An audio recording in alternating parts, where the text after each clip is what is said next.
하나님 나라를 위해서 일할 기초 준비, 이러한 제목으로 하나님의 말씀을 증거하여 드리도록 하겠습니다.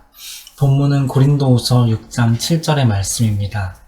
진리의 말씀과 하나님의 능력 안에 있어 의의 병기로 좌우하고. 아멘. 우리가 무슨 일을 하든지 자신감은 참 중요합니다. 자신감을 갖는 데는 말을 어떻게 하느냐가 너무나 중요합니다. 무슨 일을 하든지 나는 잘할 수 있다, 난 해낼 것이다 라고 해야 합니다. 한번 따라해 보세요. 나는 잘 해낼 것이다. 하나님이 나와 함께 하신다. 네, 그렇게 말을 하고 들어가야 합니다. 그럴 때 우리 몸의 세포 하나하나까지도 그 일을 자신감 있게 감당할 준비가 되는 것입니다. 우리가 먼저는 잘할 수 있다는 자신감을 가지고 하나님 나라를 위해서 내가 정말로 제대로 쓰임받겠다 하는 다짐을 갖고 출발해야 하는 것입니다. 하나님 나라가 어떤 세계이지요? 영적 세계입니다. 그 나라의 전쟁은 이 눈에 보이는 혈과 육에 관한 것이 아닙니다. 보이지 않는 세력과의 다툼입니다. 그러므로 그 나라에서는 양보하는 것이 이기는 것입니다. 그 나라의 승리는 사랑하는 것에 있습니다. 그 나라의 초점은 우리가 얼마나 예수 그리스도의 형상을 담느냐 하는 것에 있습니다. 이 놀라운 하나님 나라의 원리와 원칙은 우리를 얼마나 고차원의 수준으로 끌어올리는지 모릅니다. 우리는 더욱 높은 차원의 윤리와 하나님 수준의 품격을 소유하게 됩니다. 그 고급스러운 차원의 일들에 승리하기 위해서 기도가 필요한 것입니다. 그 놀라운 하나님 나라의 승리, 사랑과 정의와 믿음과 소망 안에 그 모든 것들 가운데에서의 승리를 위해서 우리가 기도로서 무장하고 기도로 응답받고 하나님이 공급하시는 힘으로 나아가야 하는 것입니다. 우리가 기도하지 않으면 이러한 눈에 보이지 않는 싸움에 있어서 지게 되어 있습니다. 얼마나 많은 사역자들이 기도하지 않음으로 인해서 거룩의 영역에 무너지는 줄 아십니까? 얼마나 수다한 사역들이 기도하지 않음으로 인해서 제 기능대로 역할을 다하지 못하고 있는지요. 기도하지 않는 것은 우리가 죄악으로 알아야 합니다. 기도하지 않는 것은 정말로 우리가 인내하지 못하는 것이고 하나님을 우리 마음의 왕의 자리에 제대로 모셔드리지 못하는 것입니다. 우리가 아무리 힘들어도 연약해도 그만큼 기도하기를 힘쓰고 기도하려고 노력해야 하는 것입니다. 기도가 이어지고 기도하는 소리가 끊이지 않을 때 승리의 나팔 소리는 들려옵니다. 승리가 기도 후에 이어지는 것입니다. 그런 의미에서 우리 짧게 한 1, 2분간만 함께 기도해 볼까요? 함께 어떤 기도 제목이든 좋습니다. 성령 충만함은 기본적으로 구하시고 함께 기도 제목을 갖고서 자유롭게 기도하도록 하겠습니다. 기도합시다. 하나님 아버지, 우리에게 성령의 충만함을 주시옵소서.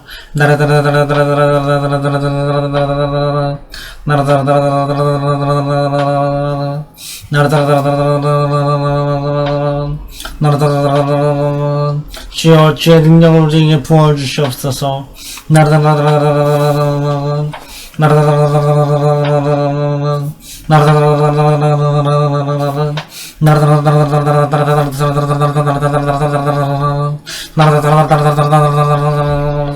주여, 주의 성령의 충만함을 부어주시옵소서.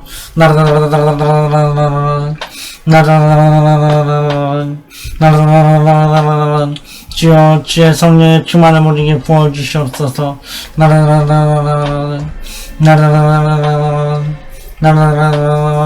우리에게 주의 진리의 말씀으로 채워주옵소서.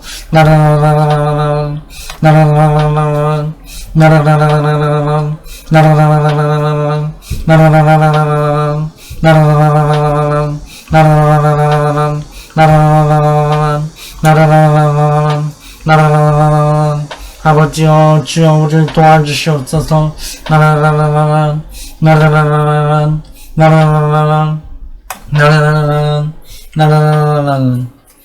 하나님, 우리 아버지는 영원하신 왕이십니다. 영원히 다스리시옵소서. 예수님 이름 안에서 기도드립니다. 아멘. 우리 그리스도인이라는 사람들은요, 어찌 보면 참 잔혹한 사람들이라는 생각이 들어요. 우리가 살아 숨쉬고 있지만 이 땅이 다가 아니란 사실을 알고 있잖아요. 그리고 이 땅이 끝나고 나면 영원한 삶이 기다리고 있다는 것도 알고 있잖아요. 그리고 무엇보다도 예수를 믿지 않으면 영원한 삶에 문제가 생긴다는 사실을 알고 있잖아요. 그런데 우리 주위를 둘러보면 얼마나 많은 사람들이 문제를 맞닥뜨리고 있는지 모르죠. 그들은 예수를 믿지 않았기에 지옥에 갈 운명에 처해 있는데, 그리스도인들은 그들을 구할 생각조차 하지 않고 그저 일상을 지속하면서 자기만 구원받았다고 안전함을 누리면서 살아갑니다. 이것을 생각해 볼 때, 와, 참 그리스도인들은 잔혹하다, 정말 참 몰인정하다라고 생각해 볼 수 있을 것 같습니다. 말하자면 우리가 알고 있는 바에 비해서 우리가 행하는 바가 너무나 적다고 하는 것이죠. 우리에게 진리에 관한 많은 지식이 주어지면요, 그 지식에 따라서 열렬하게 행해야 할 의무가 발생해요. 우리는 아는 만큼 행해야 하는 것입니다. 하나님의 심판도 그러한 기준을 갖고 있다고 믿습니다. 하나님 우리가 얼마나 더 알고 있었느냐, 그리고 아는 만큼 행했느냐 하는 것을 측정하시는 것입니다. 이렇게 생각해 볼 때 우리가 그럼 진리를 더 이상 공부하지 말아야 하느냐, 그건 아니죠. 다만 우리가 책임의식을 가질 필요가 있다는 것입니다. 제자들에게 어떤 귀신 들린 자녀를 데려온 부모는 제자들이 귀신 쫓아내주길 바랬습니다. 그 원하는 것을 그렇지만 얻지 못했죠. 그 모습을 보고 예수님은 제자들을 몹시 책망하셨습니다. 그리고 귀신을 쫓아내 주십니다. 제자들은 정말 귀신을 쫓아내길 원했습니다. 그들은 열정이 있었습니다. 그들은 예수님을 쫓아서 여기까지 왔습니다. 헌신했습니다. 그런데 그들에게는 어떻게 귀신을 쫓아내는 것인지 아는 지식이 없었습니다. 예수님은 정보를 주셨습니다. 기도 외에는 이런 유가 나갈 수 없느냐. 또 다른 복음서에는 기도와 금식 외에는 이런 유가 나갈 수 없느냐. 그렇습니다. 기도하는 자의 그 기도를 통해서 하나님의 능력이 부어지고 그 능력이 역사한다는 것입니다. 그 제자들은 예수님의 가르침을 통해서 기도의 중요성을 깨달았습니다. 우리에게도 오늘날 기도의 중요성을 깨닫는 것이 필요합니다. 아, 정말 기도가 필요하구나, 정말 기도가 힘이구나 하는 것을 알아야 해요. 그리고 그 아는 대로 실천해야 하는 것입니다. 기도해야 하는 것이죠. 기도에 관한 책은 많고 설교는 많은데 기도하지 않으면 아무 소용이 없는 것입니다. 아무리 좋은 요리 도구가 많고 요리책이 있어도 요리하지 않으면 소용이 없는 것입니다. 기도도 해야 하는 것이죠. 실제로 기도를 할 때 능력이 나타나는 것입니다. 오늘 우리 본문 고린도후서 6장 7절을 보면 진리의 말씀과 하나님의 능력 안에 있어 의의 병기로 좌우하고 라고 말합니다. 우리에게 무기가 두 가지가 있는데 하나는 진리의 말씀이고 하나는 하나님의 능력이라는 것입니다. 여러분에게는 진리의 지식이 있지요? 그래서 구원받았지 않습니까?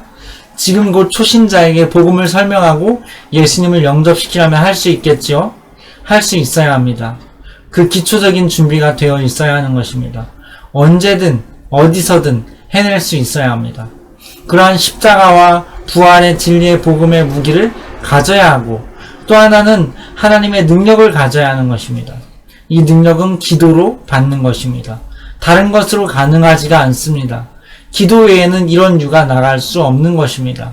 기도해야 능력을 받고 그 능력으로 무기를 삼아서 영적 싸움에서 승리할 수 있는 것입니다. 우리는 그래서 하나님의 진리의 말씀의 무기와 하나님의 영적 무기, 영적 능력의 무기, 이 두 가지를 좌우에 가지고서 이 영적 싸움의 생애를 살아나가야 하는 것입니다. 이 싸움에서 우리는 하나님의 상급을 기대할 수 있습니다. 하나님은 영원한 천국에서 충분한 상급으로 갚아주실 것입니다. 이 수고와 이 어려움들을 헤쳐나가는 과정들을 무엇보다도 하나님이 다 잘 아십니다. 우리 상황과 환경과 우리 내면의 슬픔이나 아픔들도 다 아십니다. 하나님은 그리고 일한 대로 갚아주십니다. 요한계시록 22장 12절을 보면 보라 내가 속히 오리니 내가 줄 상이 내게 있어 각 사람에게 그의 일한 대로 갚아주리라 하였습니다. 우리가 하나님의 사역을 할 수 있다는 것이 얼마나 크나큰 축복인지 모릅니다. 어떤 분들은 사역을 하거나 하지 않거나 상관없이 주님이 나를 사랑하시고 주님과 함께 동행한다고 말합니다. 그 말은 맞는 말이긴 합니다. 그렇지만 사역하는 것과 하지 않는 것은 천지 차이입니다. 사역하는 삶은 참으로 축복된 삶입니다. 특별한 은총을 입은 삶이고 아무에게나 주어지지 않는 삶인 것입니다. 저는 그것을 개인적으로 1년여 동안 어린이 사역을 내려놓고 깊이 느꼈습니다. 1년여 동안 서투르게나마 사역을 맡아 하면서 그 일 자체가 얼마나 높은 부르심이며 귀중한 것인지 깨달았습니다. 아이들과 함께 호흡하며 울고 웃고 하는 것이 크나큰 행복이었고 엄청난 삶의 의미였습니다. 영적으로 그들이 자라도록 돕고 그들을 위해서 기도하는 것이 위대한 축복이었습니다. 저는 지금도 그 사역을 내려놓은 것이 많이 후회가 됩니다. 우리가 사역을 할 수 있다는 것은 큰 축복이라는 것을 기억해야 합니다.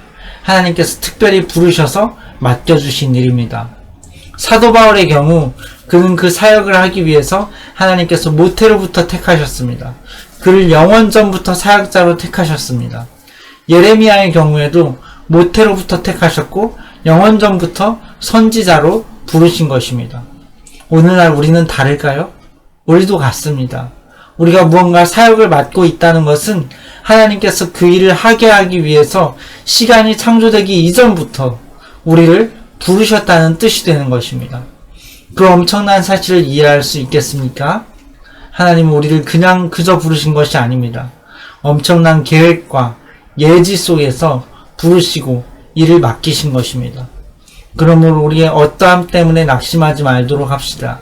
우리의 환경 때문에 지체하지 말도록 합시다. 우리가 더욱 적극적으로 사역에 임하고 최선을 다하도록 합시다. 자신감을 가지고 어려운 점들은 배워가면서 익혀가도록 합시다. 하나님께 영광을 올려드리고 모두에게 기쁨이 되는 사역의 그러한 자리입니다. 그 사역의 자리를 잘 지키고 또 앞으로 더 얻어가는 여러분이 되시길 진정으로 예수님의 이름으로 축원하며 바랍니다.